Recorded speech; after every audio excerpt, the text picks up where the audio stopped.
This is something I used to have trouble with. I didn't really know how to export and import my times from a CSTimer site to another one. So this is how to do it. So what you first have to do is go to the export button here, right next to the option one.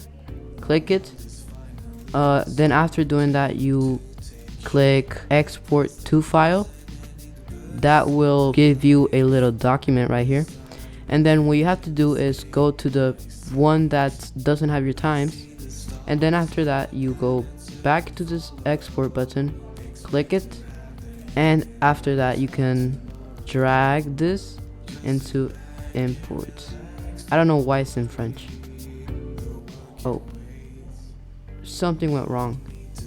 So you import it and click it, I guess, and then you look for it. Mine is right here. So I open, and then I click OK, and there, you did it. You have all your sessions, all the times you got previously.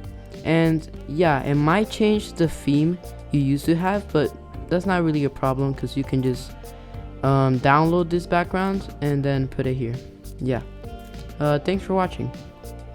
Bye.